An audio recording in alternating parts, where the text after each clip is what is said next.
Hebreos capítulo 8. Hemos estado estudiando ya desde hace varios capítulos este asunto del sacerdocio de Cristo. Tú sabes, déjame recordarte, el propósito de la carta a los hebreos, se llama así, a los hebreos, porque fue escrita hacia cristianos, gente que había creído en el Evangelio, pero que antes de haber creído en el Evangelio eran, digamos, de religión judía, ¿no? Estos cristianos, lo más probable es que hayan estado viviendo en Jerusalén y por lo mismo soportando toda la presión de la sociedad, de la cultura y de la familia. Un poco, yo la verdad no lo viví, pero un poco como un mexicano promedio, ¿no? Un mexicano promedio está rodeado de un ambiente católico, ya sea por tradición o por convicción. Pero normalmente, o lo común es que un mexicano tenga alrededor un ambiente católico. Y cuando esta persona decide abrazar el Evangelio, empieza a recibir toda una serie de presiones de parte de su familia, de parte de sus amigos, presiones desde el tipo sentimental, ¿no? Como estás abandonando la tradición que nos dejó nuestra familia, nuestra abuela, como una deshonra, ¿no? a la memoria. Bueno, imagínate eso, pero multiplicado por 100 millones de veces, porque eso es lo que están viviendo ellos. Son judíos que de pronto empiezan a creer en el Evangelio, y al creer en el Evangelio se dan cuenta, no desechan la religión judía, sino que la entienden mejor hacia dónde está dirigida. Al cabo de los años, probablemente estas personas, un poco producto de la presión social, otro poco producto de la presión de la prueba, la persecución, la prueba, están tentados a abandonar el Evangelio y regresar a las tradiciones judaicas.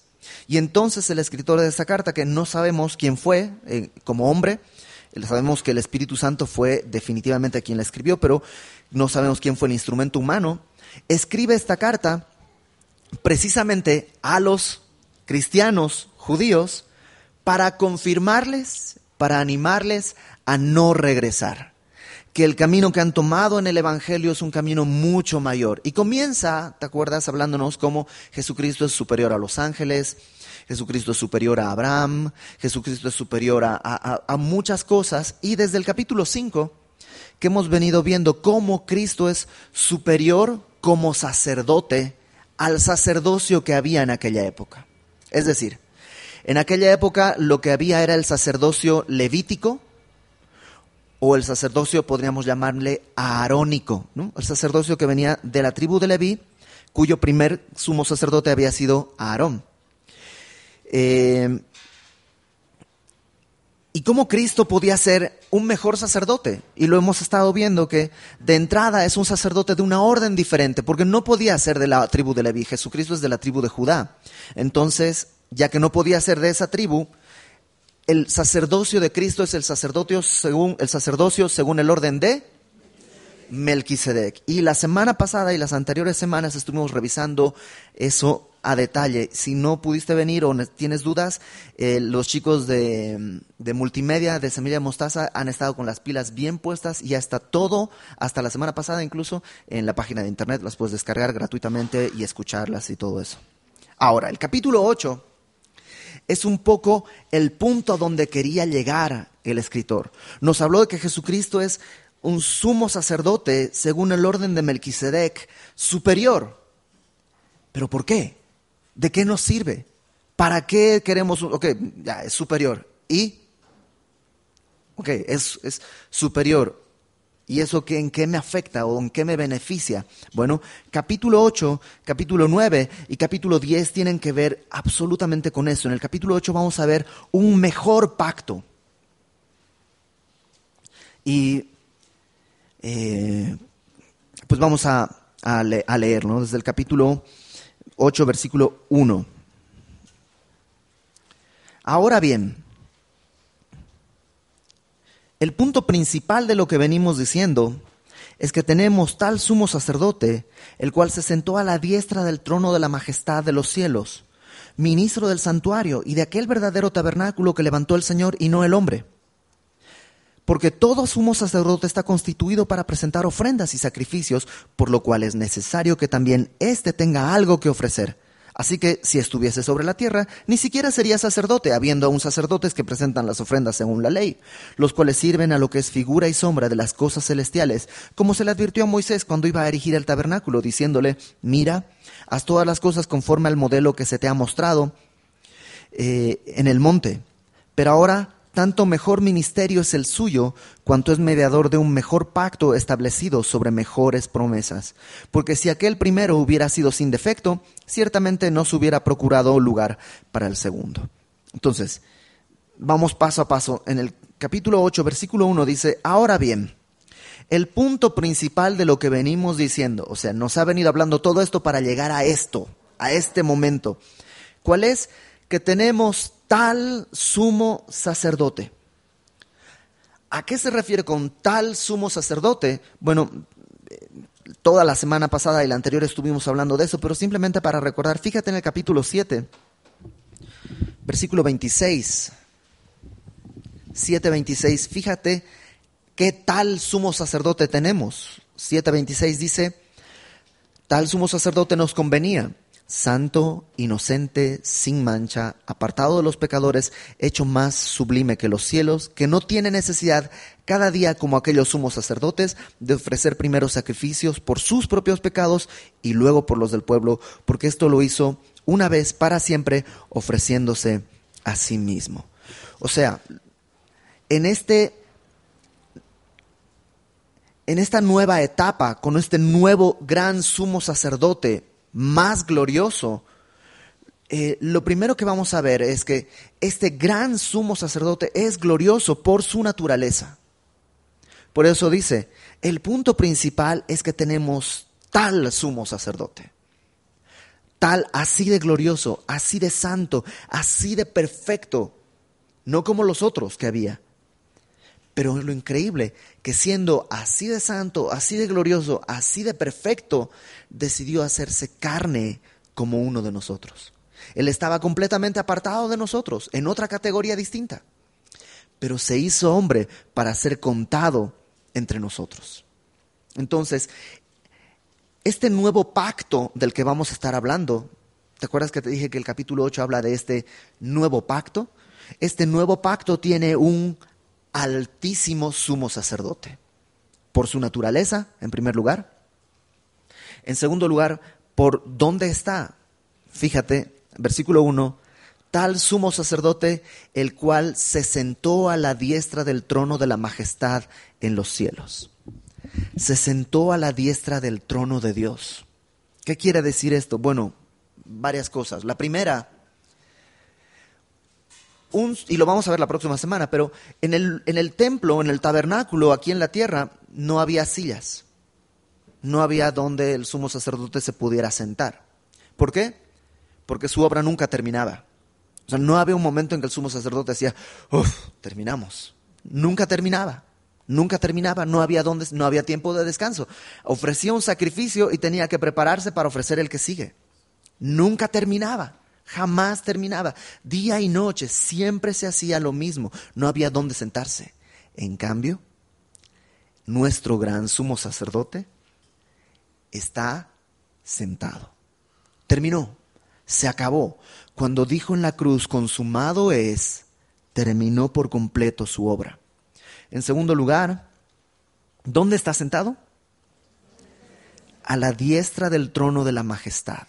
Está sentado en su trono a la mano derecha de Dios el Padre. ¿Te acuerdas el Salmo 110, versículo 1 que estuvimos viendo las semanas pasadas?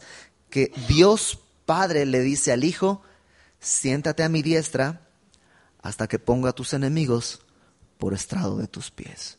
Entonces, este nuevo pacto tiene un sumo sacerdote mucho mayor que cualquier otro que había. No solo por su naturaleza, sino además porque completó la obra, cosa que no podían los otros. Además porque está sentado a la diestra de Dios. Ningún sacerdote podía sentarse en un trono. Este sumo sacerdote sí. Ahora, este nuevo pacto no solo tiene un mayor sumo sacerdote.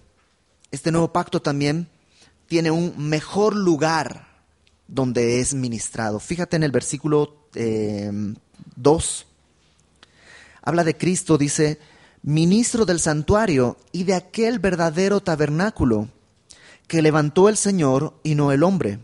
Porque todo sumo sacerdote está constituido para presentar ofrendas y sacrificios, por lo cual es necesario que también éste tenga algo que ofrecer. ¿A qué se refiere? Este ministro del santuario, Jesucristo, dice que es ministro, pero de aquel verdadero tabernáculo que levantó el Señor y no el hombre. Y aquí establece una gran diferencia. El tabernáculo que había en la tierra, ¿quién lo levantó? Moisés. Con los levitas lo construyeron y luego estaban ahí y cuando tenían que moverse había que desarmarlo y luego moverse y volverlo a armar.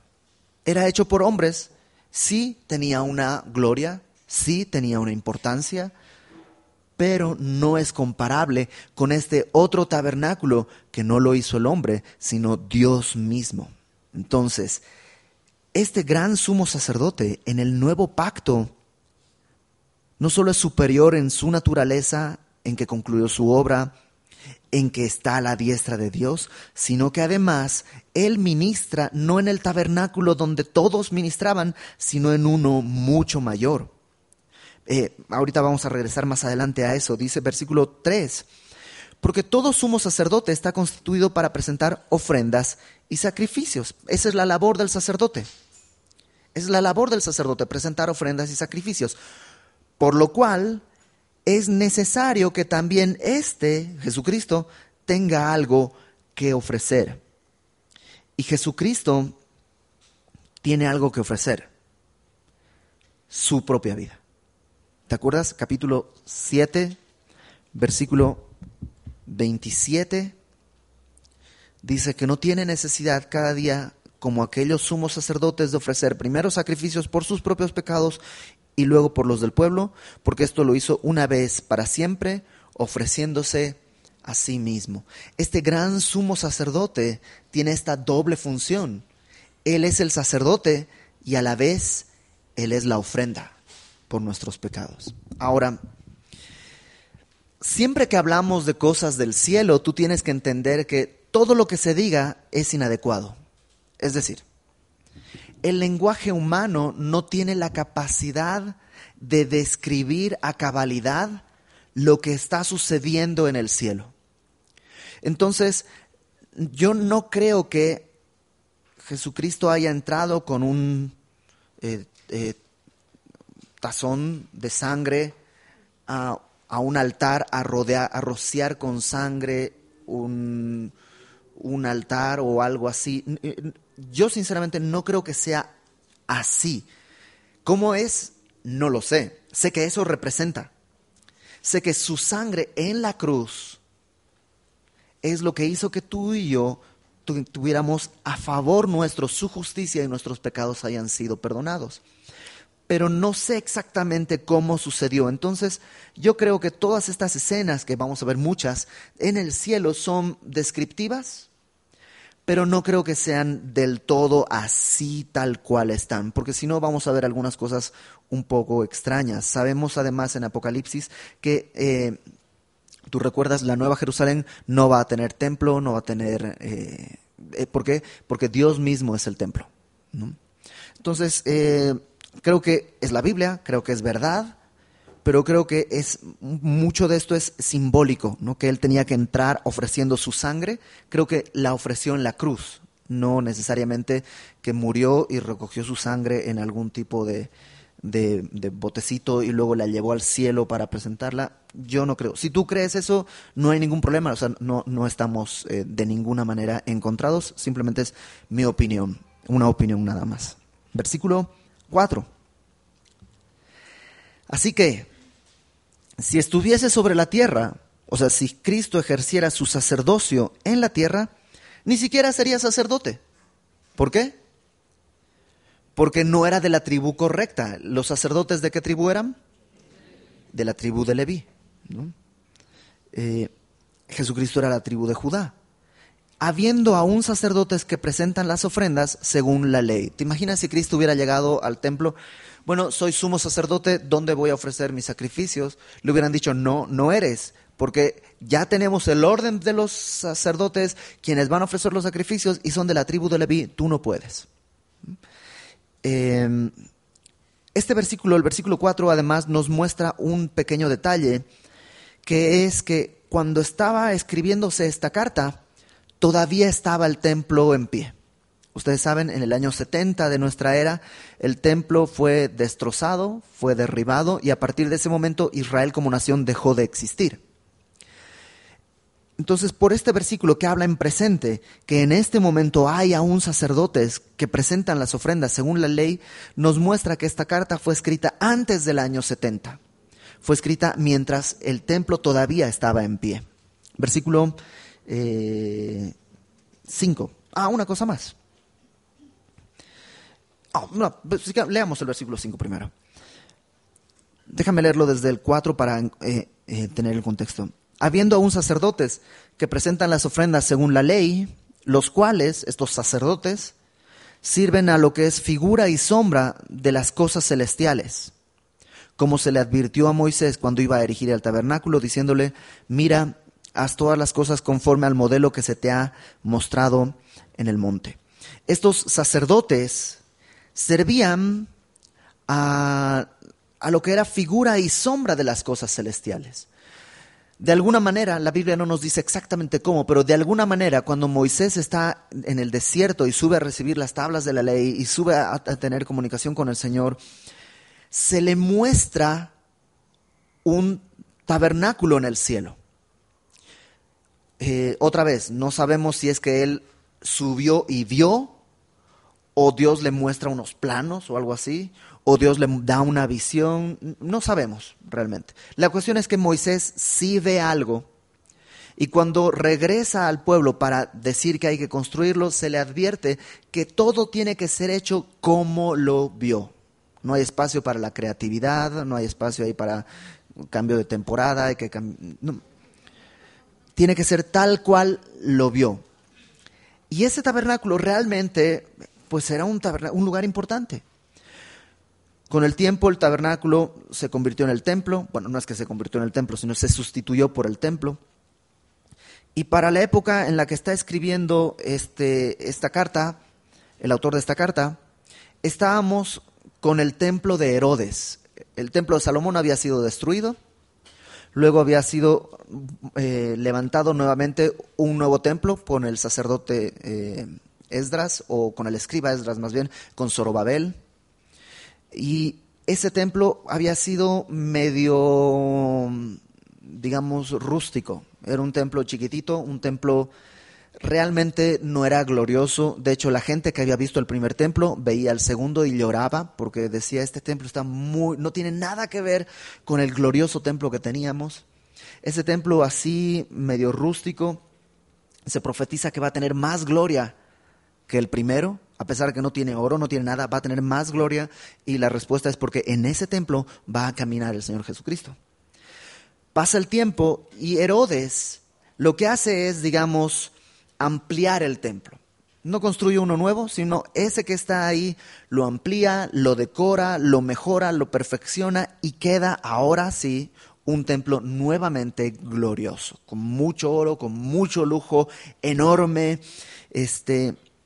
Y ese templo es el que está en pie cuando el escritor está escribiendo esta carta.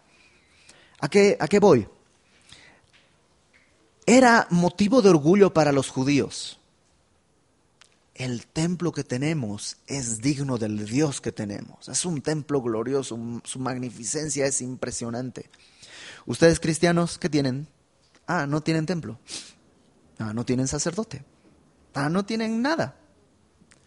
Y acá lo que está diciendo el escritor es, bueno, ese templo así de glorioso solo es la sombra del verdadero templo que está en el cielo. Y los sacerdotes de los que ellos están tan orgullosos son solo, digamos, sacerdotes de la sombra. En cambio, Cristo es el sumo sacerdote verdadero del tabernáculo verdadero que está en el cielo. ¿Sí cachas? Entonces es mucho mayor lo que ofrece, lo que tenemos cuando hemos recibido el Evangelio. Ok, sigamos leyendo. Versículo 5 dice: haz todas las cosas conforme al modelo que se te ha mostrado en el monte. Pero ahora, verso 6, tanto mejor ministerio es el suyo, el de Cristo, cuanto es mediador de un mejor pacto establecido sobre mejores promesas. Este nuevo pacto, ¿te acuerdas? Te dije, número 1, que tenía un mejor sacerdote. No solo por su naturaleza, sino por su obra completa en la cruz, por el lugar donde está. Además de tener un mejor sacerdote, está en un mejor lugar. No es el de la tierra, sino es el del cielo, el templo del nuevo pacto. Y en tercer lugar, versículo 6 nos dice que el nuevo pacto está establecido sobre mejores promesas. ¿A qué se refiere? Bueno, el antiguo pacto era muy simple en sus promesas. Haz estas cosas y vivirás. No las hagas y morirás. Es muy sencillo, pero a la vez es terrible, porque nadie puede.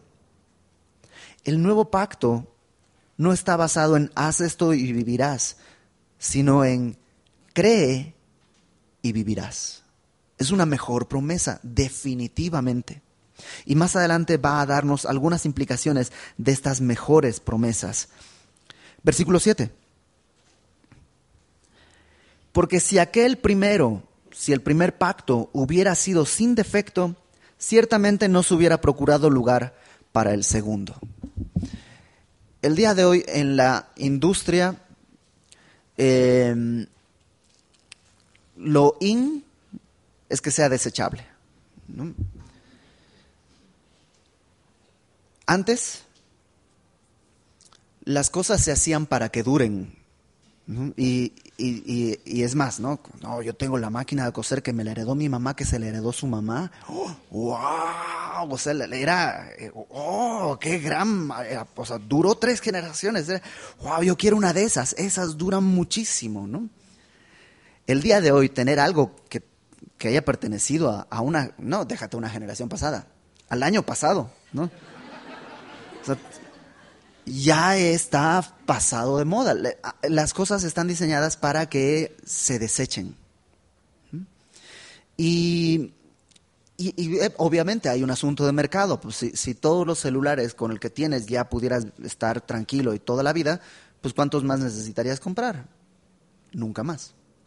Por eso se hacen tantos avances y a veces avances entre comillas que no funcionan. Bueno, en el Evangelio, Dios no hace las cosas así. O sea, Dios dio un primer pacto. ¿Tenía un defecto ese pacto? No. El defecto estaba en nosotros. O sea, ¿la ley es buena? Sí. ¿La ley es gloriosa? Sí. ¿Cuál es su defecto, por decirlo de esta manera? Que nosotros no somos ni buenos ni gloriosos. Por tanto, aunque la ley es buena y gloriosa, la ley puede mostrarme el estándar de la justicia y la santidad de Dios, pero no me da poder para llegar a ese estándar y a esa justicia. La ley es buena, pero tiene, digamos, este defecto. Me muestra dónde tengo que ir, pero no me dice cómo ir. Y no me da la capacidad de ir. Por tanto, ese primer pacto, digamos, tiene este defecto. Otra vez, entre comillas, estamos viendo esa palabra defecto porque así estaba planeado por el Señor. O sea, Dios lo diseñó así, porque el propósito de la ley no era salvarnos. El propósito de la ley era encerrar a todo y a todos bajo pecado para tener misericordia de todos. Y que por gracia, para que Él sea el que justifica y Él sea el que se glorifica. Versículo 7 dice, si aquel primero no hubiera sido sin defecto, ciertamente no se hubiera procurado lugar para el segundo. Si el primero funcionara, no hubiera sido necesario el segundo, pero el segundo pacto es necesario una vez que hemos entendido que con el primero no podemos. Y a partir de aquí va a justificar lo que acaba de decirnos basado en la palabra. Porque estás de acuerdo que si esto fluyera de la mente caprichosa de cualquier persona, aunque sea muy bonito, no es palabra de Dios. Si esto fuera nada más la idea de este escritor, tendríamos dudas. ¿Será así o no será así? ¿No será una blasfemia? Pero lo que hace el escritor de esta carta es citar un pasaje de Jeremías, capítulo 31, para mostrarnos que esto del antiguo pacto y del nuevo pacto no es algo que Dios está improvisando, sino que Dios ya lo tenía planeado así desde el principio. Entonces, versículo 8 dice, porque reprendiéndolos, dice, va a citar Jeremías 31. He aquí vienen días, dice el Señor, en que estableceré con la casa de Israel y la casa de Judá un nuevo pacto. No como el pacto que hice con sus padres el día que los tomé de la mano para sacarlos de la tierra de Egipto, porque ellos no permanecieron en mi pacto y yo me desentendí de ellos, dice el Señor. Este nuevo pacto que tiene un mejor sacerdote, que está en un mejor santuario, que está sobre mejores promesas. Fíjate esto. Número 1, en este nuevo pacto está como eje fundamental la gracia de Dios. La gracia de Dios. ¿Qué es gracia? Algo, de hecho, la palabra gratis tiene esta misma raíz, ¿no? Es algo que das. La gracia de Dios no es una recompensa. No es, te portaste bien, puedes entrar al cielo. Eso sería recompensa. Te portaste bien, te ganaste tu lugar en el cielo, pásale. La gracia de Dios es justamente esto, algo que Él da. Y fíjate lo que dice el versículo 8. He aquí vienen días, dice el Señor, en que estableceré. No dice Dios, vienen días en los que me voy a sentar con la humanidad y vamos a negociar. A ver, ¿tú cuánto das? No, pues yo, Señor, me puedo comprometer a guardar 6 mandamientos. 8 por lo menos. No, Señor, 6, no puedo más. 8, si no, no hay trato. 7, ok, va, lo dejamos en 7. O sea, no es una negociación, no tenemos cómo negociar con Dios. Y Él establece, dice, yo estableceré esto. Por gracia, porque Él nos amó, porque Él puede y porque Él nos ama, nada más. Yo estableceré este pacto, no hay una negociación. Fíjate, distinto al antiguo pacto, acompáñame a Éxodo capítulo 24, por favor. Éxodo capítulo 24. Fíjate qué distinto a lo que pasó con el antiguo pacto. Éxodo 24, versículo 3. Moisés vino y contó al pueblo todas las palabras de Jehová. O sea, acaban de venir los 10 mandamientos, todo lo de las instrucciones de Dios. Y entonces Moisés viene, porque te acuerdas que están ahí en el monte, que esto lo vamos a ver un poquito más adelante también. Están en el monte y Dios desciende y hay un terremoto y hay una voz como de trompeta y hay truenos y temblores. Y el pueblo se espanta tanto que le dice, Moisés, ¿sabes qué? Tú sube al monte a hablar con Dios y luego tú nos cuentas, porque nos vamos a morir de miedo si es que escuchamos esto. Entonces Moisés, tú sube y luego nos cuentas. Entonces Moisés sube y luego baja y les dice lo que Dios ha dicho, los 10 mandamientos básicamente. Versículo 3 de Éxodo 24.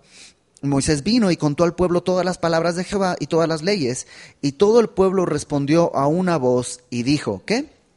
Haremos todas las palabras que Jehová ha dicho. El antiguo pacto estaba basado en eso. Vamos a obedecer. ¿Seguros? Sí, va, firmamos. El nuevo pacto, Dios establece diciendo, yo voy a hacerlo. Yo establezco este pacto. dice además un nuevo pacto. Y esto es bien importante porque no es el antiguo pacto renovado o el antiguo pacto con una actualización o mejoremos el antiguo pacto. No, es un nuevo pacto. ¿Sí cachas la diferencia entre una cosa y otra? Es un nuevo pacto establecido sobre mejores promesas. Ahora, en el versículo 8 hay un gran problema. Y lamentablemente hoy no lo vamos a resolver, pero simplemente te lo digo para que sepas que hay este gran problema. Dice, estableceré con la casa de Israel y la casa de Judá un nuevo pacto. Y todos los comentarios se están volando la cabeza tratando de entender esto, cómo este nuevo pacto es con la casa de Israel y con la casa de Judá. Algunos plantean que la iglesia es el Israel espiritual y por tanto, como iglesia accedemos a este pacto porque somos el Israel espiritual. ¿Cuál es el problema? Que la iglesia no, en algunas formas puede ser contada como Israel espiritual, pero realmente la iglesia tiene otro origen que Israel, tiene otro propósito, tiene otra meta. Entonces no es una solución muy firme. La otra solución a este gran dilema es que el dilema es cómo tú y yo, que no somos ni de Israel ni de Judá, ¿cómo podemos tener acceso a este pacto? Es que este pacto lo establece con Israel y con Judá, pero no solo con Israel y con Judá. Es decir, siempre ha sido el patrón de Dios. A lo suyo vino y los suyos no le recibieron. ¿Y qué pasó cuando su pueblo desechó el evangelio? Dios lo llevó al pueblo que no era pueblo. Dios lo llevó a las naciones gentiles. Lo vemos en Jesús, enviando primero a sus discípulos, ¿a dónde? A las ovejas perdidas de la casa de Israel. Y luego enviando a todo el mundo a predicar el evangelio a toda criatura. Lo vemos en el mandato en Hechos 1:8, que tienen que predicar primeramente ¿dónde? Jerusalén, y luego Judea y Samaria, y luego hasta lo último de la tierra. Pablo hace eso. Pablo empieza a predicar en las sinagogas. Y luego va a los gentiles. Entonces hay como un patrón. Probablemente esa es la explicación, a lo mejor no la mejor ni la definitiva, pero es la que yo creo que a eso se refiere, que este pacto lo establece con Israel y con Judá, pero al haber ellos rechazado esto, entonces nos llega a nosotros, como gentiles, como iglesia, por eso podemos tener acceso a este pacto. Versículo 9. No como el pacto que hice con sus padres, lo que vimos en Éxodo, el día que los tomé de la mano para sacarlos de la tierra de Egipto, porque no permanecieron en mi pacto y yo me desentendí de ellos, dice el Señor. ¿A qué se refiere con que me desentendí? Que Dios estuvo disciplinando al pueblo una y otra vez, una y otra vez, una y otra vez, hasta que en un momento Dios dice, ok, levanto mis manos y entonces son entregados a la cautividad.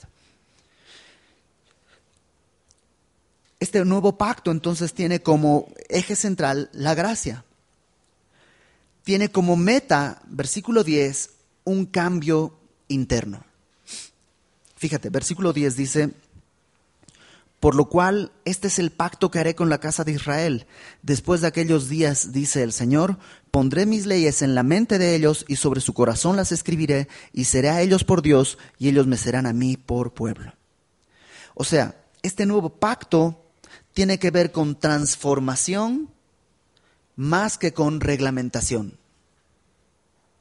El antiguo pacto tenía que ver con reglamentación. Esto se puede, esto no se puede, esto no se puede, esto no se puede, esto hay que hacer, esto no, esto no, esto no, esto sí, esto sí, esto sí, esto no. Y era todo una reglamentación. El nuevo pacto tiene que ver con transformación. Dice, pondré mi ley en sus mentes y sobre su corazón las escribiré. Yo siempre he pensado que si hubiera estado que no hay, él hubiera, pero si hubiera estado entre el pueblo de Israel ahí en el monte, que humeaba y que el trueno y la voz de Dios sonaba y todo, y estaban tan aterrados, después de haber escuchado eso, probablemente no hubiera pecado nunca más de tan terrible que era eso. Pero realmente el pueblo unos días después estaba bailando desnudo alrededor del becerro de oro. O sea, la ley no podía hacer nada, incluso con el terror absoluto que podía producir, no era capaz de llevarlos a caminar en santidad. Este nuevo pacto, en cambio, está en la mente y en el corazón. Y habla claramente de dos cosas: mi entendimiento y mis anhelos. Vamos a regresar sobre esto en un minutito. Versículo 11, dijimos, este nuevo pacto tiene como eje central la gracia, tiene como objetivo un cambio interno y tiene como resultado una intimidad con Dios. Versículo 11, ninguno enseñará a su prójimo ni ninguno a su hermano diciendo, conoce al Señor, porque todos me conocerán, desde el menor hasta el mayor de ellos. ¿A qué se refiere? En el antiguo pacto había privilegios de ciertas personas. El sumo sacerdote podía entrar al lugar santísimo, nadie más. Solo los levitas podían servir en el santuario, nadie más. O sea, había ciertos privilegios. El sumo sacerdote podría contarles a los demás, es que el lugar santísimo es así, es asá. Y los otros, pero cuenta, ¿cómo? Pero a ver, ¿y qué colores son? ¿Y cómo se ve? ¿Qué se siente? Y nadie podía entrar, solo el sumo sacerdote. En cambio, en el nuevo pacto no hay eso. Nadie tiene que contarle a otro cómo es el Señor, porque todos pueden y todos tienen acceso a esta intimidad con el Señor. Todos. Bueno, vamos a regresar un poco sobre esto también. Y por último, el versículo 12 es glorioso. No solo este nuevo pacto tiene como eje central la gracia, como objetivo un cambio interno, como resultado una intimidad con Dios, sino fíjate lo que dice el versículo 12, porque seré propicio a sus injusticias y nunca más me acordaré de sus pecados y de sus iniquidades. Importante, no dice para que sea propicio a sus injusticias y nunca más me acuerde de sus iniquidades. O sea, no es hagan esto para que yo sea propicio, sino todo esto sucede porque yo seré propicio a sus injusticias y nunca más me acordaré de sus pecados y sus iniquidades. ¡Oh, qué interesante, qué increíble! O sea, todo tiene como origen este anhelo de Dios de perdonar. Y no solo perdonar, sino borrar del registro nuestros pecados. No es que Dios tiene mala memoria y se olvida, es que Él decide no sacar esos argumentos en contra de nosotros nunca más. Entre seres humanos has oído esta frase, yo perdono pero no olvido, ¿no? Bueno, si eres creyente, estás llamado a perdonar y a olvidar. Ahora, olvidar no es un asunto de que ya no me acuerdo. Dios puede hacerlo. O sea, hay cosas que pasaron hace unos años en mi vida, horribles, y sinceramente Dios ha hecho una obra tan bonita que me dices, pero a ver, porque fue un grupo de amigos que nos peleamos y todo, pero a ver, ¿qué pasó? No me acuerdo bien. O sea, sinceramente no recuerdo. Y es más, hasta en malicia tal vez, he intentado recordar, a ver, ¿pero qué me dijeron? ¿No? Y ya luego nada más me encuentro, no, eso no me dijeron, me lo estoy inventando ahorita. ¿No? Lo puedo contar como si fuera verdad, pero o sea, ¿Dios puede hacer eso? Sí. Pero el mandato, perdonar y olvidar, habla de que aunque te acuerdes, no lo sacas para ponerlo en juicio. Una vez que has perdonado, es que no es la 10ª vez que me lo haces, es la primera. Aunque sea la 10ª y yo lo sepa, ¿sabes qué? Como si fuera la primera vez. Y dices, es que no puedo. Bueno, no es que tienes que poder. Eso sería el antiguo pacto. Es que entonces necesitas gozar de los privilegios del nuevo pacto, de la gracia de Dios, esta transformación interna, esta intimidad con Dios, y entonces vas a poder vivir de esta manera. Versículo 13, y luego vamos a regresar a un par de cositas. Al decir nuevo pacto, ha dado por viejo al primero, y lo que se da por viejo y se envejece está próximo a desaparecer. Señoras, por favor, no está hablando de matrimonio, dar por viejo al primero, ya se envejece, está próximo a desaparecer. Estamos hablando del pacto de Dios, ¿sí? No descontextualicemos aquí nada. En aquella época, antes del año 70, todavía la religión de los judíos era firme y era fuerte. Tenía muchos problemas políticos, tenía muchos asuntos internos, pero todavía existía. Y el cristianismo, todo lo contrario. El cristianismo estaba empezando. El cristianismo era la religión de los ningunos y de los cualquieras. El cristianismo era algo que por chance desaparecía en un año. Pero el escritor lo que dice es, no, las cosas están al revés. Todo lo relacionado con el antiguo pacto ya está viejo, no por la edad que tiene, sino porque ya llegó el nuevo pacto. A partir del sacrificio de Cristo hay una nueva etapa. Y esto viejo está por desaparecer. ¿Y cómo qué? En el año 70 se destruyó el templo y desde ese día no se puede cumplir la ley. No es posible. El día de hoy los judíos practicantes tienen toda una serie de nuevas normas en las que se compensa, pues no podemos hacer sacrificios porque no hay templo, entonces vamos a compensarlo con obras y vamos a compensarlo con... Pero realmente el judaísmo como era y como estaba planeado que sea y como está escrito en la ley, no en las tradiciones, sino en la ley, a partir del año 70 es imposible de realizar. Y eso está diciendo, aunque parece muy fuerte, está establecido que va a desaparecer.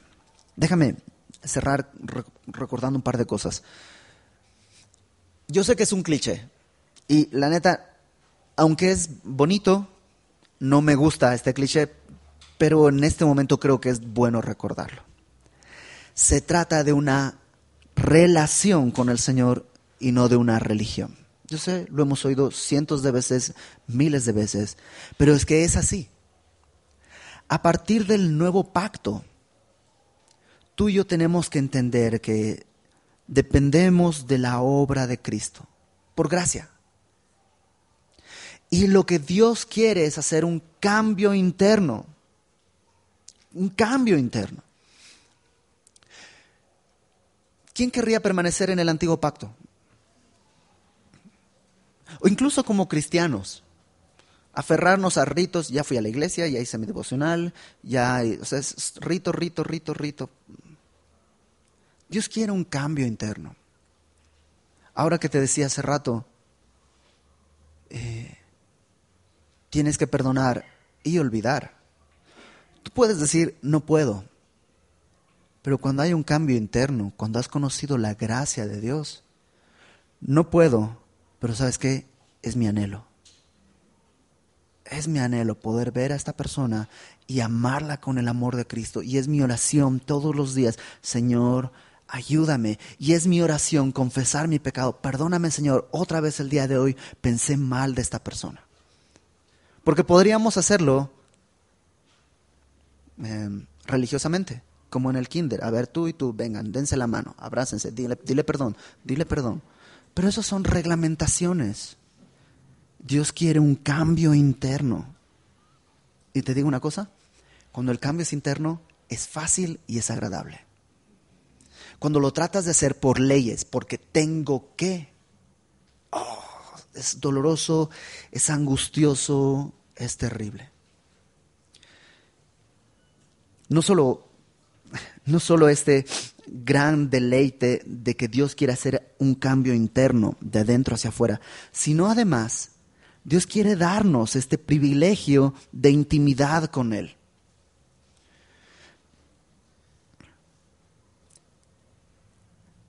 Sinceramente, ¿crees que Dios oye tus oraciones tanto como las que pueda hacer el pastor Fermín,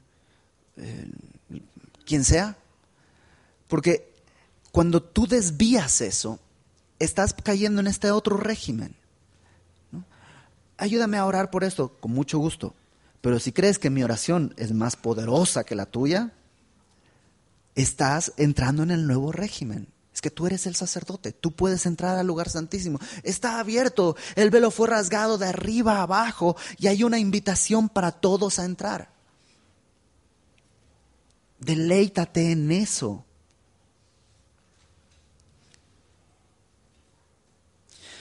No solo eso, sino que dice, escribiré mis leyes en su mente y en su corazón, ¿no? Y eso es un gran descanso. Mucha gente a veces dice, pero es que yo dejé de ir a la iglesia y nadie fue a llamarme, nadie fue a buscarme. Y es así como, pues no. ¿Por qué no? Porque tú sabías que estaba mal dejar de ir a la iglesia, dejar de congregarse, y tú sabías que tendrías que estar aquí. O sea, la ley estaba escrita en tu mente, o no te dabas cuenta que estabas en pecado. Claro que sí. Ahora, ¿tú crees que va a cambiar si yo voy por ti? Puede cambiar exteriormente. Y esa es una gran libertad, porque mi responsabilidad es preparar el alimento, la palabra de Dios, y entregarla. Tu responsabilidad es caminar todos los días al lugar santísimo y dejar que la ley que Dios ya ha escrito en tu mente y en tu corazón sea la que te guía. Pero entonces, ¿cómo sé si realmente es Dios diciéndome o mi carne? Muy fácil. Está escrito. O sea, la palabra... Por eso la palabra no es un manual de situaciones matrimoniales, página 44. No es así. ¿Por qué? Porque entonces buscarías recetas y soluciones. La palabra está escrita de la manera en que está escrita porque busca intimidad. Y tú puedes estar leyendo Ruth o estar leyendo Josué, o estar leyendo Salmos, o estar leyendo lo que sea, cualquier historia. Y ahí Dios empieza a poner en tu mente y en tu corazón lo que tienes que hacer. Por supuesto, habrá cosas que no tienes seguridad y entonces buscas en la palabra y ahí están los mandatos. Pero créeme, en el 99% de las cosas con las que batallas, ya sabes lo que es correcto, ya sabes lo que es incorrecto, la ley está escrita en tu mente, la ley está en tu corazón y depende de ti. No para salvación, sino para que puedas caminar sin tropiezos, sin estrellarte y glorificando a Dios. Porque Él ha prometido que tus pecados ya están fuera. No los va a recordar más. No los va a traer a la luz más. Entonces hay dos opciones. O querer estar en el antiguo régimen, viviendo con una religión mecánica, pidiendo que otros oren por ti en vez de acercarte tú al trono, y con el terror de que Dios tiene todos tus pecados ahí exhibidos. O vivir en la tranquilidad de aquel que ha conocido la gracia, que busca un cambio interno, que obedece la palabra no para conseguir algo, sino porque Él ha sido propicio a mis iniquidades y aferrarme a esta relación que tengo con el Señor. El versículo 12, seré propicio a sus injusticias, es el motor que me mueve a caminar delante de Dios. Ahora, estamos en el nuevo pacto. Todos. Y si alguien no está, pues el día de hoy puede estar. Y nuestro Señor Jesús, la noche que fue entregado, nos encargó recordarle con esto, la sangre que fue puesta por el nuevo pacto. Entonces vamos a orar y los servidores van a pasar por donde estás para entregarte un juguito y un pedacito de galleta. Y vamos a recordar la cena del Señor. Pero no lo hagas como un ritual. No lo hagas como, bueno, eso no produce nada, es jugo de uva y es galleta. No hay nada mágico en esos elementos. Pero te digo una cosa, sí es real. Si lo haces con fe, no es que es magia, pero Dios honra su palabra. Y Él dice, algunos están dormidos porque no están haciendo esto, no están recordando el sacrificio, este nuevo pacto. También hay una advertencia. Si tú el día de hoy decides seguir pecando, no dice que el jugo y la galleta van a producir juicio en ti. Es jugo y galleta. No tengas temor. Pero ¿sabes qué? Así como no te importa comerte un jugo y una galleta, no te va a importar seguir pecando y vas a terminar mal. Si has estado en pecado el día de hoy, por el nuevo pacto, Dios puede borrar, es decir, ¿tus pecados dónde están? Dios te diría, no me acuerdo. No recuerdo dónde están. Vamos a orar. Señor, te damos gracias porque tu pacto, este nuevo pacto, este nuevo privilegio que tú nos has dado, nos permite acercarnos a ti. Gracias porque este pacto está basado en lo que tú has hecho, no en lo que nosotros podemos o quisiéramos hacer.